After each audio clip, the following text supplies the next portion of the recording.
महासागरीय धाराओं के दिशा में परिवर्तन करने वाले कारक हो गया, समझा दिए थे, बस हो गया।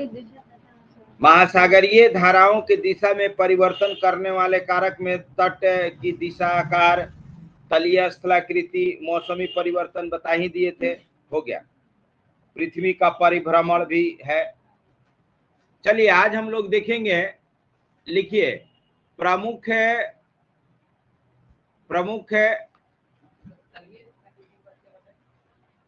मौसमी परिवर्तन, सीजनल चेंज नहीं, इंडियन ओशन का बता रहे थे कि साउथ वेस्ट मानसून के समय, देखिए का बना भी है, साउथ वेस्ट मानसून के समय ऐसे और नॉर्थ ईस्ट मानसून के समय ऐसे उलट जाता है।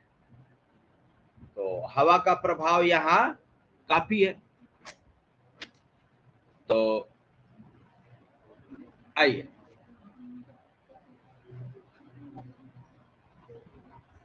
अब लिखिए, प्रमुख समुद्री जलधाराएं। प्रमुख समुद्री जलधाराएं कौन कौन सी जलधाराएं हैं?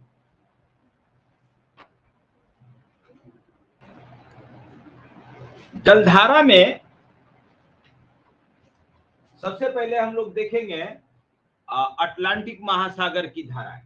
तो बताए थे कि ये समुद्र का पानी उत्तरी गोलार्ध में ऐसे क्लॉकवाइज और दक्षिणी गोलार्ध में एंटी क्लॉकवाइज घूमता है।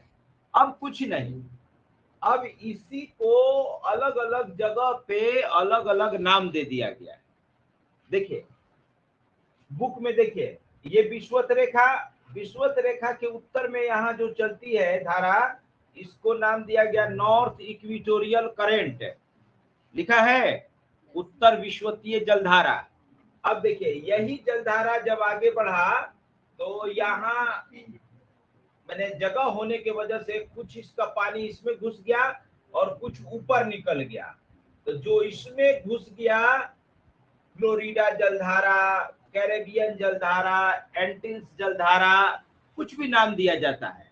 और जो ऊपर निकला ऐसे, इसको नाम दिया गया गल्फ स्ट्रीम, दिया है। अब देखिए ये गल्फ स्ट्रीम ऊपर आया,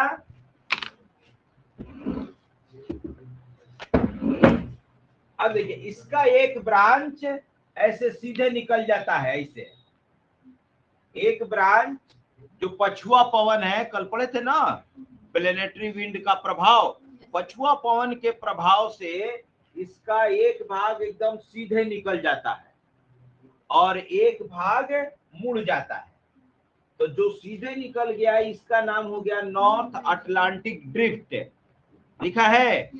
हाँ, और जो मुड़ गया इसे, इसका नाम हो गया कनारी करेंट, जो मुड़ गया उसका नाम हो गया कनारी करेंट। अब देखिए एक यहाँ से इधर से ऐसे ठंडी जलधारा आती है, इसका नाम है लेब्राडोर करेंट, है। इसका नाम लेब्राडोर क्यों पड़ा? क्योंकि ये लेब्राडोर का पठार है। इसका नाम कनारी क्यों पड़ा? क्योंकि यहाँ कनारी आइलैंड है। कुछ रहता है या तो देश या आइलैंड, उसी के नाम पर उसका नाम रख दिया जाता है। अब देखिए ये आ गया नीचे, फिर यहाँ एक गुइनिया करंट होगा। गुइनिया करंट क्यों? यहीं पे गल्फ ऑफ गुइनिया है, गुइनिया एक कंट्री भी है। हो गया नॉर्थ अटलांटिक का। साउथ अटलांटिक उससे भी आसान है। ये चला, देखिए ये क्या है, ब्राजील, तो इसको कह दिया गया ब्राजीलियन करंट। ये घूम के ऐसे आएगा और फिर मुड़ के ऐसे चला जाएगा, ये ब्राजीलियन करंट। और नीचे में एक जलधारा ऐसे चलती है पूरा, वेस्ट विंड ड्रिफ्ट, और फिर यही मुड़कर ऊपर आ जाता है। तो इसका क्या नाम यहाँ हो गया? Venezuela current. वेनेजुएला नहीं, वेनेजुएला करंट। और फिर आके मिल गया। अब देखिए एक यहाँ से ऐसे नीचे से आता होगा फॉकलैंड। अब इसका नाम फॉकलैंड क्यों है? क्योंकि यहाँ आइलैंड है, फॉकलैंड आइलैंड है। फॉकलैंड पर किसका कब्जा है? यूके का। तो अर्जेंटीना और यूके के बीच में इस फॉकलैंड को लेकर लड़ाई चलती है। तो ये नॉर्थ अटलांटिक हो गया, ये साउथ अटलांटिक हो गया। बस ऐसी फिगर बना के और कॉपी पे लिख देना है। समझ में आया? तो चलिए पहले हेडिंग दीजिए, अटलांटिक महासागर की जलधाराएं। हेडिंग दीजिए, अटलांटिक महासागर की जलधाराएं।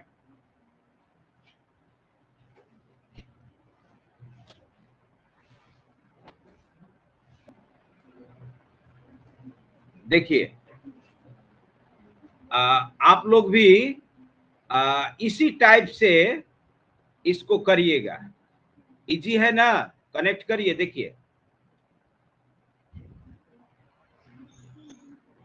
South equatorial current, north equatorial current, एक काउंटर इक्वेटोरियल करंट भी है।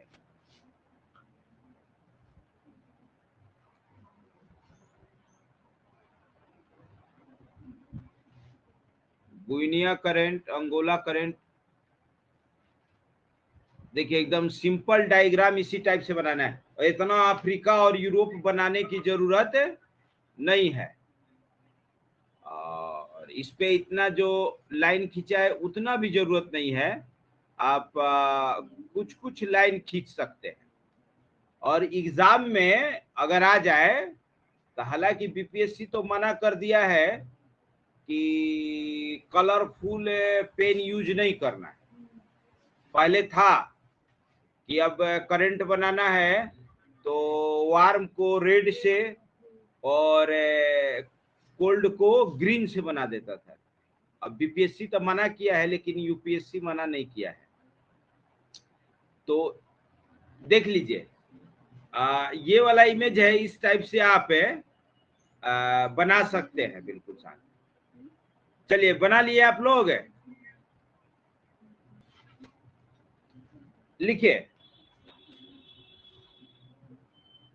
आंध्र महासागर की जलधाराएं में पहला, उत्तरी विषुवतरेखीय जलधारा, नॉर्थ इक्वेटोरियल करंट।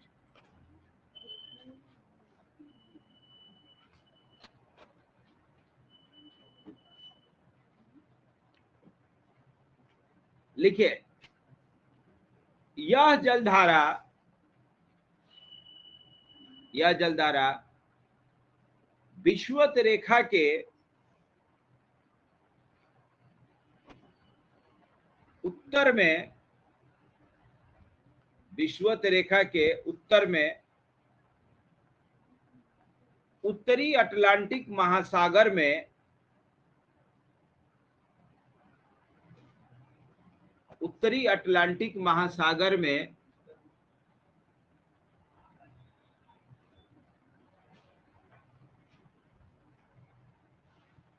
पूरब से पश्चिम दिशा की ओर प्रवाहित होती है।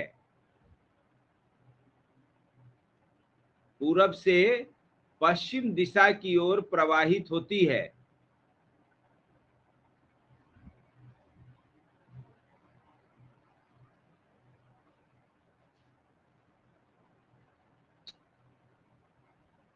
लिखे, अफ्रीका के पश्चिमी तट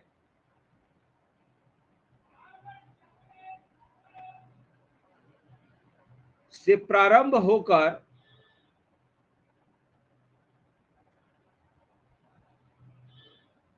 देखिए, अफ्रीका के पश्चिमी तट से प्रारंभ होकर किधर जाती है? अमेरिकी महाद्वीप की तरफ, है ना? लिखिए, प्रारंभ होकर अमेरिकी महाद्वीप की ओर चलती है। यह एक गर्म जलधारा है।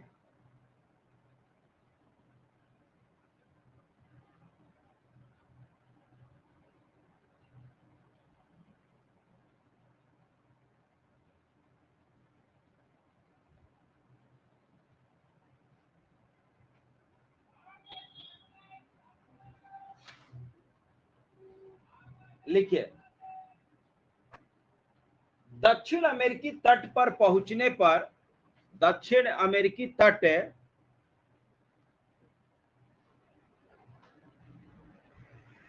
पर पहुंचने पर यह धारा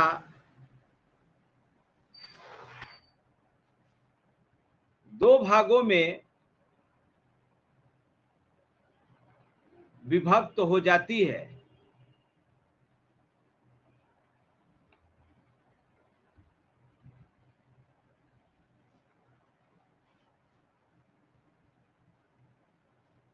देखिए पहला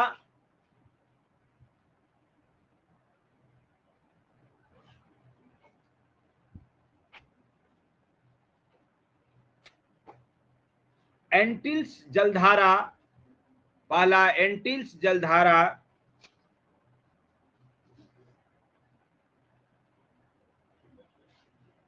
एंटिल्स जलधारा और दूसरा यूकाटन चैनल।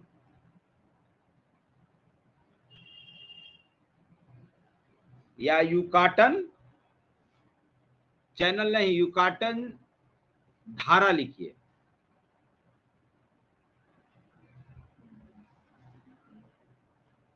देखिए इधर देखिए, देखते रहिएगा, लिखिए रहिएगा। देखिए लिखिए इधर देखिए, एंटिल्स जलधारा, देखिए पहले बोल देते हैं तब लिखिएगा। देखिए एंटिल्स जलधारा पश्चिमी द्वीप समूह के सहारे चलते हुए उत्तर अमेरिका या संयुक्त राज्य अमेरिका के पूर्वी तट पर चली जाती है, और जबकि यूकाटन धारा कैरेबियन सागर में प्रवेश करके गल्फ ऑफ मैक्सिको तक पहुंच जाता है।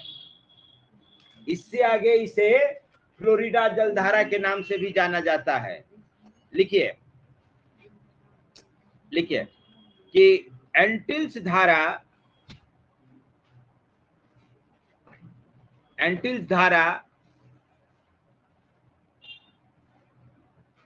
पश्चिमी द्वीप समूह है,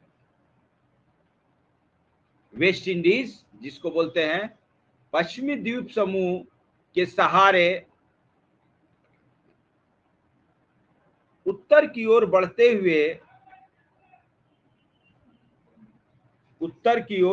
हुए संयुक्त राज्य अमेरिका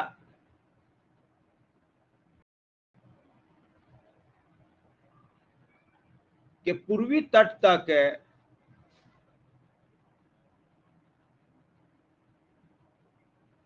पहुंचता है।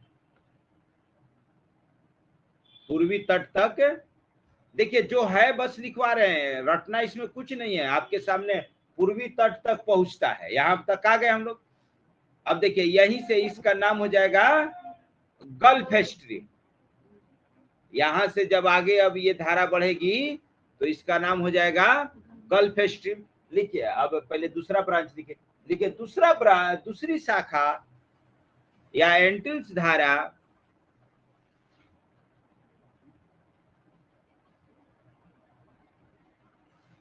कैरेबियन सागर में प्रवेश करता है।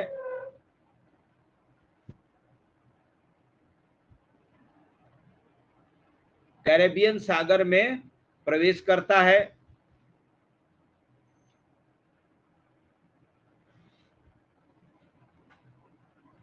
देखिए यहां से यूकाटन चैनल के माध्यम से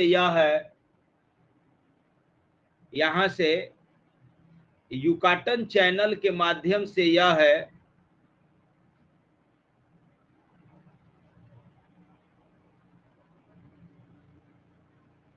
मैक्सिको की खाड़ी में प्रवेश करता है।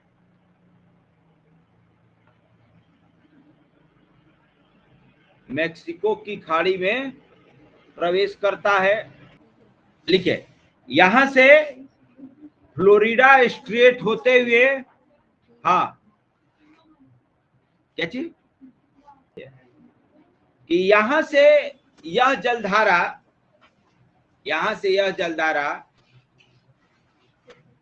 फ्लोरिडा जल संधि होते हुए या फ्लोरिडा स्ट्रेट होते हुए आगे की ओर बढ़ता है।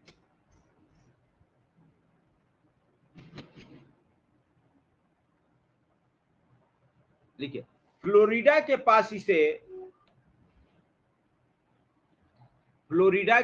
इसे फ्लोरिडा जलधारा भी कहते हैं। कि फ्लोरिडा जलधारा एवं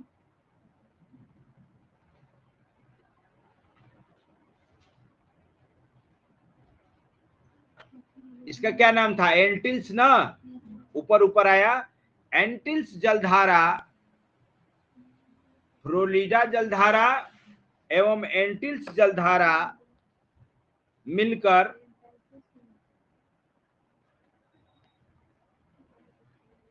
गल्फ स्ट्रीम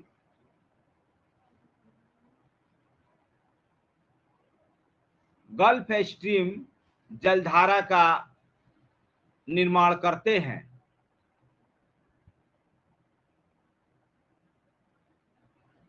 तो चलिए अब हेडिंग दीजिए गल्फ स्ट्रीम। आप लोग पढ़े थे करेंट, स्ट्रीम, ड्रिफ्ट। इसमें सबसे ज्यादा स्पीड किसका है, ड्रिफ्ट का, सबसे ज्यादा ड्रिफ्ट का है ना, तब स्ट्रीम और तब करंट लिखे थे ना। तो अब लिखिए, हेडिंग दीजिए गल्फ स्ट्रीम। अब देखिए इधर कि यूएसए या नॉर्थ अमेरिका पूरा कहिए, नॉर्थ अमेरिका के पूर्वी तट पर ये जो जलधारा जा रही है इसी का नाम है गल्फ स्ट्रीम। लिखिए, यह धारा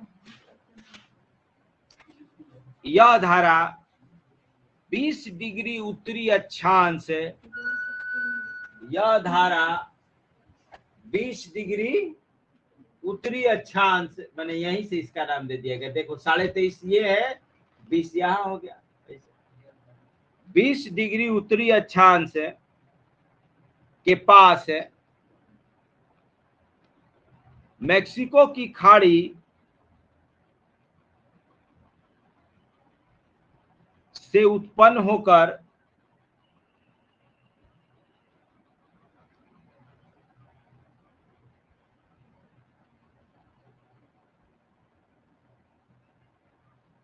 सत्तर डिग्री उत्तरी अक्षांश तक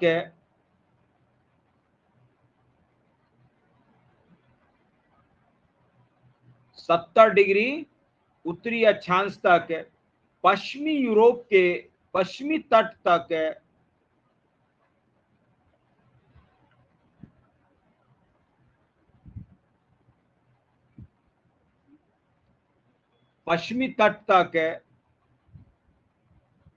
प्रवाहित होती है। देखिए 70 डिग्री कहाँ है, ये क्या डिग्री हो गया, 30। अरे रे रे रे रे, कुछ ज्यादा लिख दिया हो, उतना दूर तो 70 डिग्री तो फिर नॉर्थ अटलांटिक ड्रिफ्ट हो जाएगा। नहीं, 70 डिग्री काट दीजिए, ये कुछ ज्यादा लिख दिया है। 70 डिग्री का यहाँ है, देखो 45 ये रहा, 45 तक कह सकते हैं, 60 यहाँ है, तो नॉर्थ अटलांटिक ड्रिफ्ट है, यहाँ गल्फ स्ट्रीम है। नहीं नहीं, छोड़ दीजिए, 70 डिग्री काट दीजिए और इसको ये वाला पूरा सेंटेंस हटा दीजिए कि उत्तर पूर्व दिशा की ओर प्रवाहित होता है। लिख लिए, उसके आगे वाला काट दीजिए, गड़बड़ कर देगा।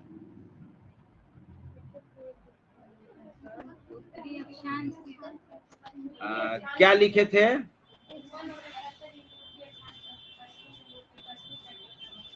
प्रवाहित होती है, चाहे काटो मत, यहाँ एक लाइन ऐसे जोड़ दो, सही हो जाएगा। लिखो प्रवाहित होती है, लिखिए यहाँ इसे उत्तरी अटलांटिक धारा के नाम से जाना जाता है। हो गया सही, यहाँ इसे उत्तरी अटलांटिक धारा, नॉर्थ अटलांटिक ड्रिफ्ट के नाम से जाना जाता है। ठीक है ना। गल्फ स्ट्रीम ही देखिए, यहां तक है गल्फ स्ट्रीम और ये ऊपर चला गया तो हो गया नॉर्थ अटलांटिक ड्रिफ्ट, अपने बुक में देखिए एटलस में लिखा है ना। हाँ, चलिए लिखिए।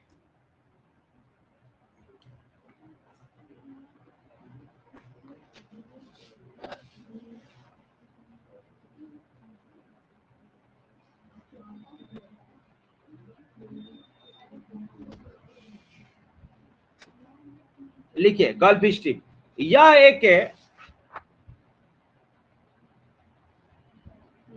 है, हाँ, चौड़ी तथा गर्म जलधारा है, मतलब बहुत चौड़ी है, हजारों किलोमीटर चौड़ी है, चौड़ी तथा गर्म जलधारा है।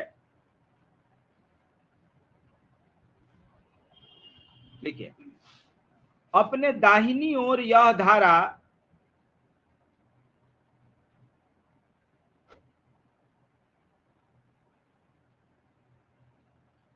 सरगासो सागर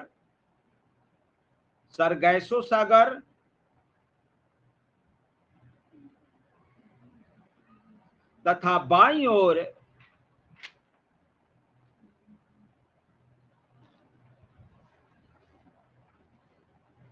ठंडी दीवाल कोल्ड वाल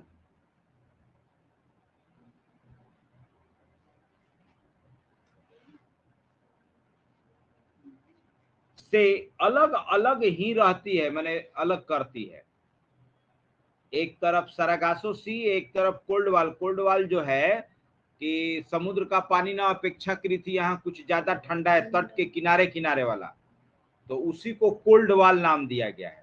और बीच में जो, अब देखो तट के किनारे हो गया कोल्ड वाल, यहाँ सरागासो सी, और बीच में गल्फ स्ट्रीम, बीच में गल्फ स्ट्रीम।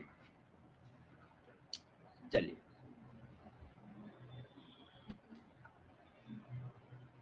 लिखिए पैराग्राफ चेंज करके कि गल्फ स्ट्रीम तट रेखा का अनुसरण करते हुए चलती है, परंतु 40 डिग्री उत्तरी अक्षांश के पास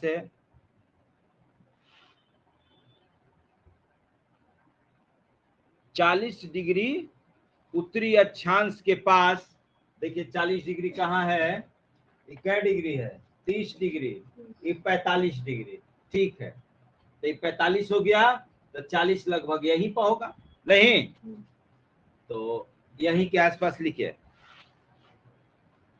उत्तरी अक्षांश के पास इसकी दिशा में पछुआ हवाओं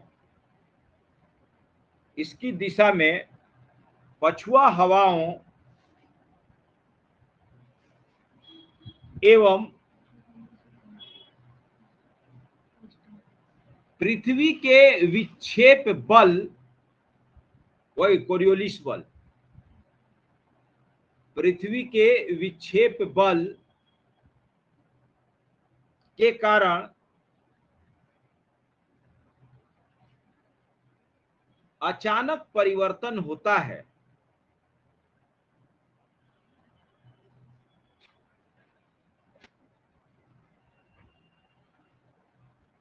और यह है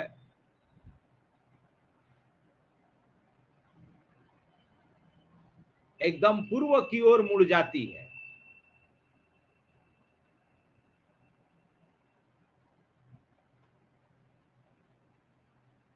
देखो एक भाग एकदम पूरा वैसे मुड़ गया है ना, तथा एक भाग एकदम सीधा ऊपर निकलेगा। ये जो मुड़ गया यही घूमेगा, ये विक्षेपकारी बल के कारण घुमा, कोरियोलिस बल के कारण घूम गया। पढ़े थे ना कि उत्तरी गोलार्ध में कोई भी चीज है दाईं ओर और दक्षिणी गोलार्ध में बाईं ओर, तो उत्तरी गोलार्ध है दाएं बाएं कैसे होता है, जैसे आप जा रहे हैं तो आपका दाएं हवा का दाएं और आपका बाएं हवा का बाएं, तो पानी इधर से इधर जा रहा है तो इसका दाएं किधर हो गया, इधर, तो उत्तरी गोलार्ध किधर मुड़ेगा, इधर। तो कोरियोलिस बल के कारण ये एकदम सीधा पूरब हो गया, और एक ब्रांच पछुआ हवा के कारण यहाँ ना बहुत तेज पछुआ हवा चलती है। पछुआ पुरवैया का नाम सुने हैं ना? जो हवा पश्चिम से आती है उसको पछुआ, और जो हवा पूरब से आती है पुरवैया। तब मनप्रीत, लू चलता है ना गर्मी के दिन में, पछुआ है कि पुरवैया है? लू किधर से आता है?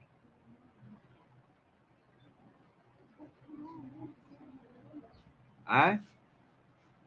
तो जब लू चलेगा गली में खड़ा होके देखना कि चौक बाजार से आ रहा है कि चंदन सहित पहाड़ से आ रहा है। नहीं, एकदम सीधा सीधा तो है। अगर चौक बाजार से आया तो समझ लो पछुआ, और उन्हें पहाड़ देने से आया तो पुरवैया। आए? तो क्या हो आकाश, लू कैसा है? पुरवैया। हाँ सोनाली,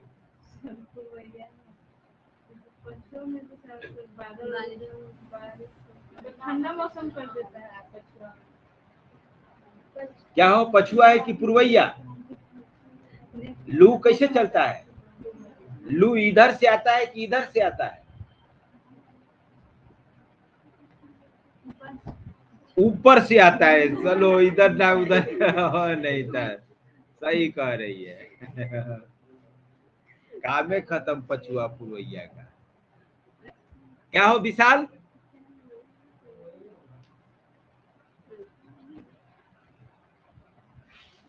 पछुआ है। जैसे ही पुरवैया चलेगा कि समझ लो कि बंगाल के खाड़ी से हवा आना शुरू। तब बंगाल के खाड़ी से जब हवा आएगा तो नमी न लाएगा। तो अब देखना बरसात का सीजन आएगा ना, केवल पुरवैया चलेगा और बादल अपने साथ ले आएगा। और लू कैसा होता है? गरम, हीट वेव। तो सब उधर राजस्थान से आता है, पश्चिम से। तब पछिया जब चलेगा तो एकदम सूखा हवा। पछिया जब चलेगा तो एकदम सूखा ड्राई, क्योंकि वो इंटीरियर से आ रहा है, भारत के अंदर से। और पुरवैया जब आएगा तो बंगाल के खाड़ी से। बंगाल का खाड़ी किधर है? तिब्बत के पठार से कौन सा हवा? और वहां से कैसे हवा आएगा? हिमालय नहीं बैठा है। आए? तिब्बत के पठार से अगर हवा आता तो हम लोग देखने के लिए नहीं रहते, सब मरुस्थल बन जाता। यही तो क्लाइमेटोलॉजी ऑफ इंडिया पढ़ोगी कि हिमालय जो है तिब्बती हवाओं से बचा देता है। जब हम लोगों के यहाँ जाड़ा में यहाँ 4 डिग्री 5 डिग्री जाता है, कांपने लगती हो, तो वहां -15-20 रहता है। हिमालय ही है जो वो कोल्ड वेव को इंडिया में आने से रोक देता है। अगर इंडिया ये हिमालय नहीं होता और तिब्बत वाला कोल्ड वेव चला आता तो सब मरुस्थल बन जाता। नियमतः लैटिट्यूडनल जो पोजीशन है इंडिया का, वो डेजर्ट है। ये भारत की सभ्यता स्पेशली हिमालय की देन है। अगर भारत में कुछ भी है अभी तो हिमालय की वजह से। हिमालय नहीं होता तो ये सब, जैसे ये ईरान या ये सब मरुस्थल है ना, यही मरुस्थल आगे तक चला आता। ये तो हिमालय है कि बच गए हम लोग। मैंने ये सभ्यता आ गई यहाँ, वरना यहाँ कोई सभ्यता नहीं रहती। लिखिए, आगे लिखिए। तो पछिया का मतलब, पछिया पश्चिम से पूरब, जो जिधर से आता है उसको वो नाम दे दिया जाता है। देखिए, ये अगर पुरवैया पछिया नहीं याद हो रहा है तो ऊपर में बॉक्स बनाओ और ऐसे एरो बनाओ। देखो, ये इधर होता है ईस्ट और इधर होता है वेस्ट। ऐसे एरो खींचो, वेस्ट टू ईस्ट, तो ये हो गया पछिया। किधर से आ रहा है ये? पश्चिम से। और इसको कहेंगे पूर्वैया, ईस्टर्ली। ये ईस्ट टू वेस्ट हो गया। लिखो लिखो लिखो, कॉपी बनाओ, इतना हम जान रहे हैं। नहीं याद है अभी, कहाँ याद था, कहाँ बताइए। सब पूरब पूरब कह रही है।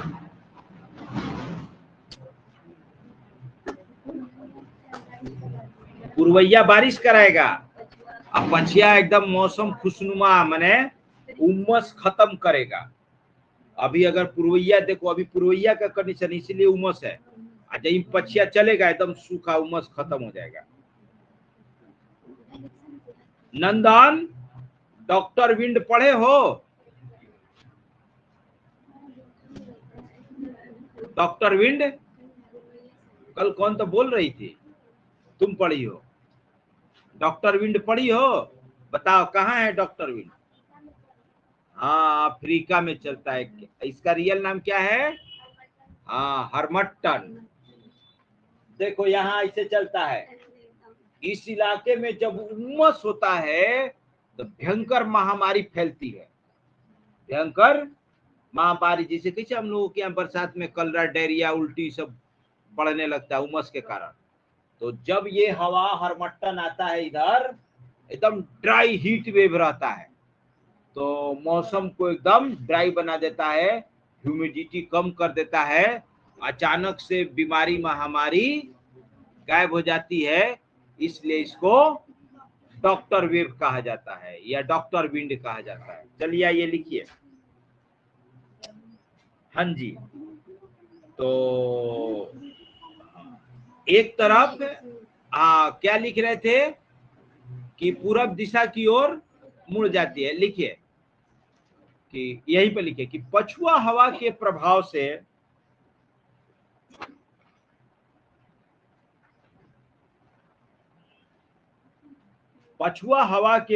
से इसका एक भाग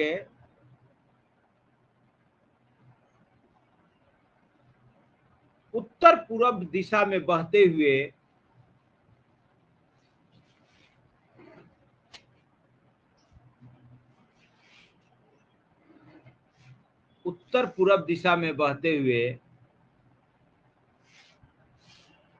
नॉर्वे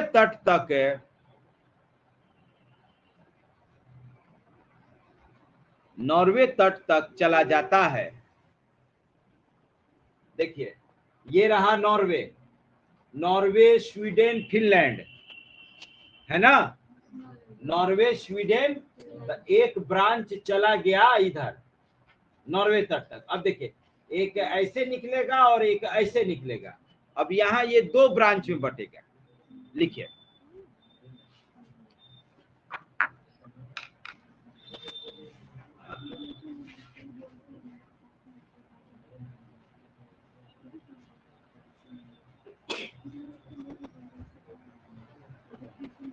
नॉर्वे तट तक चला जाता है। लिखिए इसी की एक शाखा आइसलैंड की ओर, देखो ये रहा आइसलैंड, यहीं से ना इसे टर्न लेगा, आइसलैंड की ओर जाती है। यहां इसे इरमिंगर धारा कहते हैं। यहां इसे इरमिंगर धारा कहते हैं।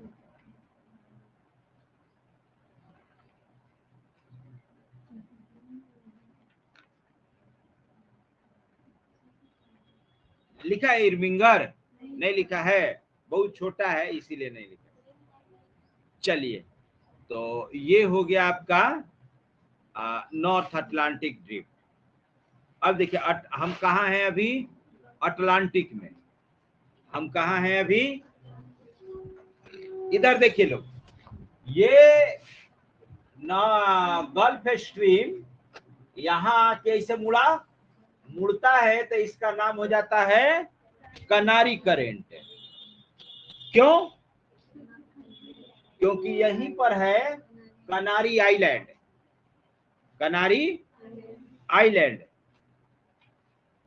हेडिंग दीजिए कनारी करंट। देखिए कनारी धारा एक ठंडी धारा है, कनारी धारा एक ठंडी धारा है जो उत्तर अफ्रीका के पश्चिमी तट के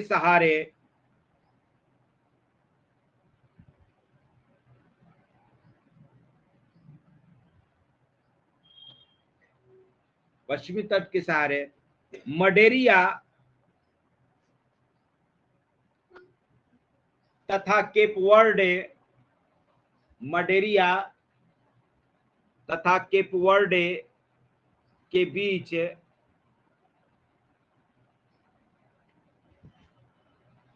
प्रवाहित तो होती है।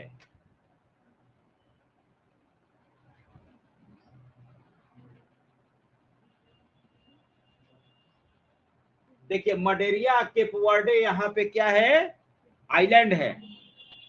मडेरिया केप वर्डे क्या है, आइलैंड है। कनारी भी आइलैंड है, एजोर्स आइलैंड है, ये सब फेमस आइलैंड है। लिखिए यह धारा दक्षिण की ओर बहते हुए या दक्षिण की ओर प्रवाहित होते हुए उत्तरी अटलांटिक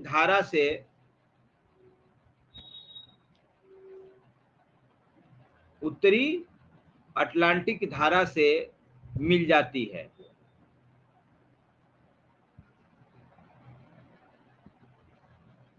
देखिए इस प्रकार एक सर्किल हो गया कंप्लीट, है ना। इधर सब लोग सुनिए। देखिए एक बीपीएससी पीटी में क्वेश्चन पूछा था। देखिए ये है रसिया, और रसिया का यहाँ एक बंदरगाह है जिसका नाम है मरमस्क। रसिया का बंदरगाह है, उसका नाम है मरमस्क। क्वेश्चन पूछा था कि रसिया का मरमस्क बंदरगाह जो आर्कटिक महासागर में है, जहां तापमान सालों भर माइनस में रहता है, फिर भी मरमस्क बंदरगाह सालों भर खुला रहता है। सालों भर खुला रहता है मतलब वहां का पानी नहीं जमता है। क्यों? तो यही नॉर्थ अटलांटिक ड्रिफ्ट के वजह से, क्योंकि इसका तापमान ज्यादा है, तो जाके यहां अगर ये नहीं जाता ना, ये सब जम जाता। इसी के वजह से आर्कटिक ओशन पूरा कभी जमता नहीं है। अगर देखिए ये भी क्वेश्चन पूछता है कि नॉर्थ पोल पर आर्कटिक ओशन है, साउथ पोल पर अंटार्कटिका है, ऐसा क्यों? साउथ पोल बर्फ जम गया है, नॉर्थ पोल नहीं जमा है, इसका क्या कारण? तो इसका कारण यही अटलांटिक ड्रिफ्ट है। अगर ये बंद रहता और ये नॉर्थ अटलांटिक ड्रिफ्ट ऊपर तक नहीं जाता, तो ये जो नॉर्थ पोल है वो भी बर्फ ही बर्फ हो जाता, अंटार्कटिका जैसा, है ना। तो ऊपर से कुछ भी इस टाइप का क्वेश्चन आ जाए तो इन सबके लिए जिम्मेदार किसको ठहराना है? नॉर्थ अटलांटिक ड्रिफ्ट को। देखिए रिकॉर्डिंग में है, मान लीजिए सब चीज तो नहीं याद रहता है, बाद में भी सुन सकते हैं आप लोग। लिखिए आगे लिखिए। हाँ मिल जाता है, चलिए कंप्लीट हो गया। अब लिखिए उत्तरी अटलांटिक में एक और बच गया है, लिखी लीजिए लेब्राडोर धारा। उत्तरी अटलांटिक में एक बच रहा है लेब्राडोर। देखिए लेब्राडोर का पठार, ये कनाडा लेब्राडोर का पठार, इसी के नाम पर इसका नाम पड़ गया लेब्राडोर। यहां क्या होता है, देखिए ये ग्रीनलैंड, ये सब जो जगह है सब बर्फ बन जाता है, और वही बर्फ का पानी पिघल के नीचे की ओर बहता है ना। तो ये एकदम ठंडा पानी और एकदम फ्रेश पानी, निर्जल निर्मल एकदम कलकल की, वहां ना पेंदी नजर आ जाता है। समुद्र में या पानी में हम लोग कितनी गहराई तक देख सकते हैं अगर एकदम शांत होता। हाँ कोई सही बोला है, बोलो। 200 मीटर। कितना तक देख सकते हैं? 200 मीटर तक। क्यों कि सनलाइट 200 मीटर तक अंदर जाता है, इससे नीचे नहीं जाता है। ना ना ना, फोकल लेंथ का काम नहीं। तू तो यहाँ जैसे देखता है ना ना, 200 मीटर तारा नहीं देखती हो? तारा 200 मीटर है। चंद्रमा दिखता है कि नहीं तुमको? आए चंद्रमा दिखता है ना? तो चंद्रमा 200 मीटर है। पानी में, समुद्र के पानी में जो सूर्य का प्रकाश है वो 200 मीटर तक अंदर प्रवेश कर पाता है, उसके नीचे नहीं जा पाता है। सब उसमें स्कैटरिंग, रिफ्रैक्शन, रिफ्लेक्शन ये सब होता है ना, इसके वजह से। और कभी भी ये पॉसिबल नहीं है कि समुद्र का पानी स्थिर हो। तालाब का पानी स्थिर हो सकता है क्योंकि छोटा है, लेकिन समुद्र का पानी स्थिर हो 100% ऐसा कभी संभव नहीं है। तालाब में भी जाइएगा तो हल्का फुल्का लहर तो हमेशा मिलेगा, चाहे कुछ भी हो जाए। हल्की हल्की हवा तो चलती ही रहती है। आइए तो हाँ हाँ,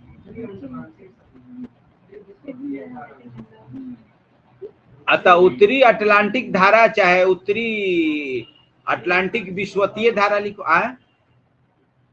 हाँ उसको पूरा कर लो सेंटेंस तब।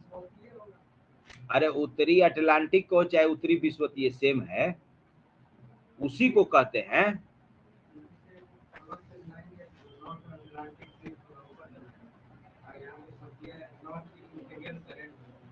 अच्छा अच्छा अच्छा, तो नाम सुधार दो भाई, लिख लो। हाँ हो सकता है कंफ्यूज कर जा तू लोग, अभी नहीं लिखो कि बहते हुए उत्तरी विश्वतीय जलधारा से मिल जाती है, ऐसे लिख लो। उत्तरी अटलांटिक धारा के जगह पर लिख दो उत्तरी विश्वतीय जलधारा,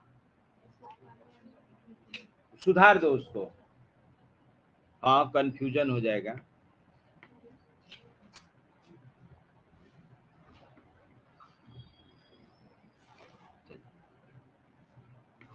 तो लिखिए लेब्राडोर के विषय में लिख लीजिए। लिखिए लेब्राडोर एक ठंडी धारा है। लेब्राडोर एक ठंडी धारा है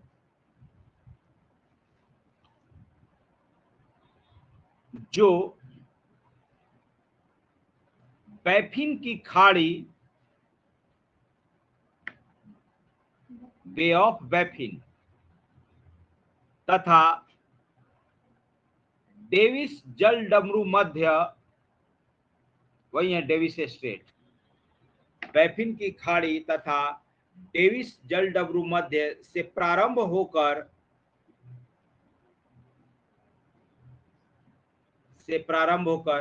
न्यू फाउंडलैंड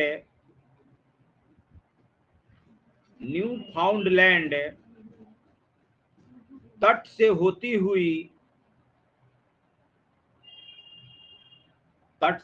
हुई ग्रांड बैंक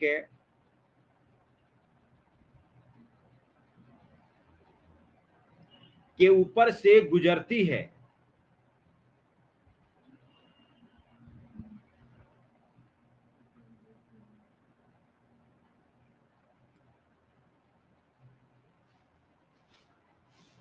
लिखिए ग्रांड बैंक से गुजरती है, या ग्रांड बैंक के ऊपर से, या ग्रांड बैंक के पूर्व ग्रांड बैंक से गुजरती है। लिखिए यहां यह धारा, यहां अभी लिखिए, सब दिखलाएंगे। यहां यह धारा गल्फ स्ट्रीम से मिल जाती है।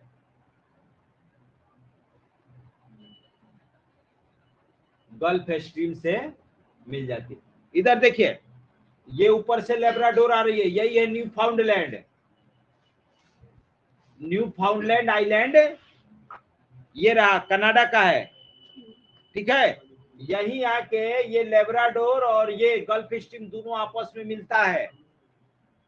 ये मिलने की घटना मनुष्यों के लिए वरदान साबित होता है, मनुष्यों के लिए वरदान साबित होता है। क्या वरदान है भाई?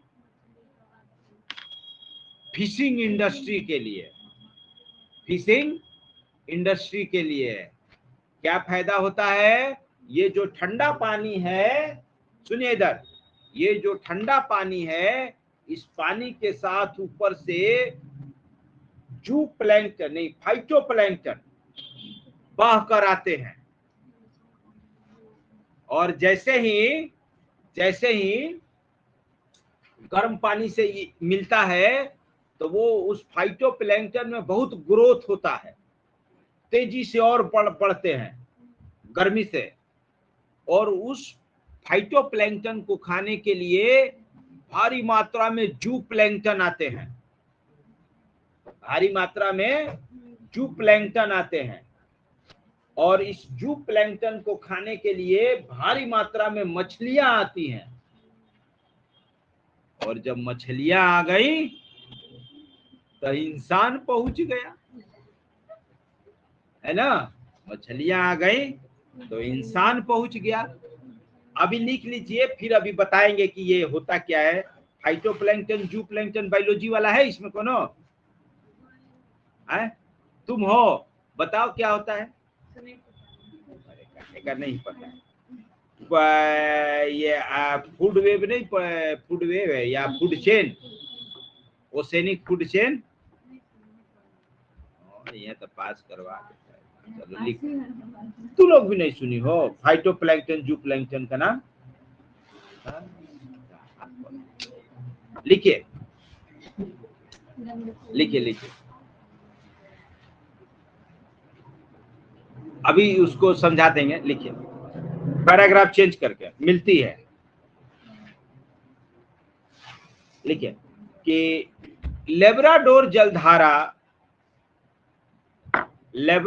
जलधारा के साथ भारी मात्रा में फाइटोप्लैंकटन PHYTO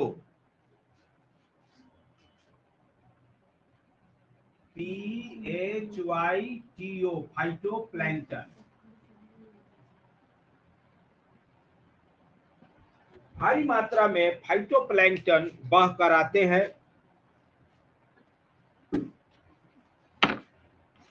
लिखिए, गर्म जलधारा से मिलने पर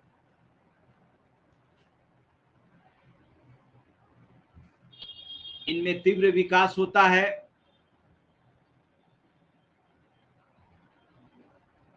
इन्हें खाने के लिए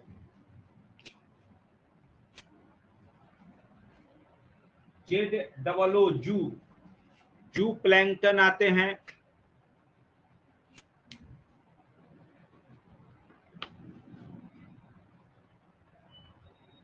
जू प्लैंकटन आते हैं, और जू प्लैंकटन को खाने के लिए छोटी मछलियां,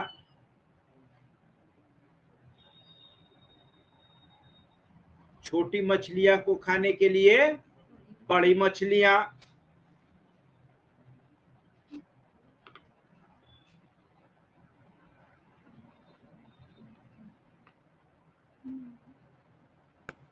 लिखिए इसलिए यह क्षेत्र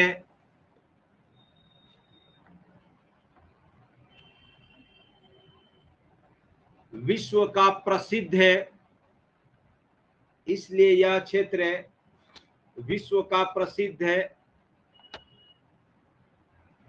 मत्स्य उद्योग क्षेत्र बन गया है। विश्व का प्रसिद्ध है फिशिंग इंडस्ट्री, मत्स्य उद्योग क्षेत्र बन गया है।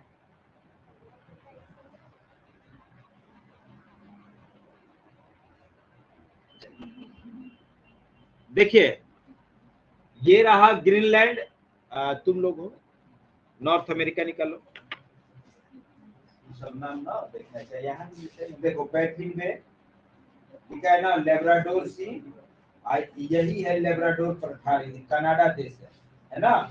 देखो ये न्यू फाउंडलैंड, ये आइलैंड, ये आइलैंड है, इसी का नाम है न्यू फाउंडलैंड। तो चलिए